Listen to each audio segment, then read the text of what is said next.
Hi, I am Danette Bailey, your early childhood expert right here at Bailey Preschool. And today I was wondering, is your child suffering with bad dreams or nightmares?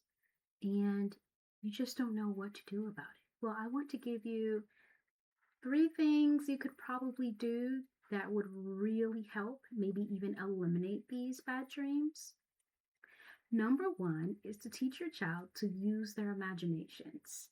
Lots of times the dream is just happening, but if they can realize that they're in charge of the dream and that they can just change the dream if they want to, they will feel a sense of empowerment. And that's what we want them to feel. We want them to feel that they have power, they are empowered even when they are sleeping.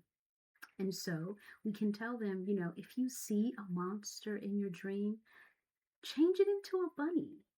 And if you don't know how to change it into a bunny, just imagine you have a wand in your hand and you say, ta-da, you're a bunny now. You can change things in your dreams. And many children are very surprised to find out that they can change their dreams just by thinking. And this is quite the thinking exercise, actually. It helps them in their waking life to realize that they have the ability to think and change things. So, in a way, this bad dream can wind up being a good thing after we have settled it, right? So that's one, teach them to use their imaginations, that they can change things in their dreams. Number two, I would advise you as a parent, just take note of their diet.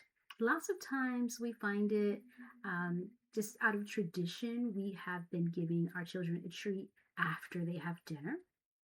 And so certainly we want our children to have, a treat or something sweet, but consider changing that around. And if you do, I know with my own children, I always did a treat per week. And so if Sunday was that day to have the treat, instead of after dinner, the treat should actually be maybe around 12 noon. So they've had breakfast. Maybe they've already watched a show that they were allowed to watch for the week, and now they can have their treat. Or while they're doing something else fun, they can have their little treat. So get the treat out of the way, and that way they're not going to bed with sugar being their last meal, because that treat is usually a sugar meal. Certainly less sugar throughout the week. And I know lots of parents, they always say, I don't give my children lots of sugar. And you would just be surprised how much sugar is in the things that we give our children, from pasta to, there are just so many things that sugar are in, that sugar gets in. So I would advise lessening the sugar and not having sugar after dinner, but instead having it during the day. And then the third thing is, if you're a person of faith, I certainly would advise you to teach your child to pray, to have their prayers at night beforehand, to use the name of Jesus to say in the dream. Because just like you can change the dream and change it to a punny, you can make a decision on what words you want to use. And this is empowering, again, for waking life to understand that the words that you speak are extremely important and they stay with you whether you're awake or whether you're sleeping. And it just gives confidence, because what children need to feel is empowered. They need to feel that they can make a difference and not just that things are happening to them. And lots of times in a bad dream, that's what it feels like. Things are just happening to you.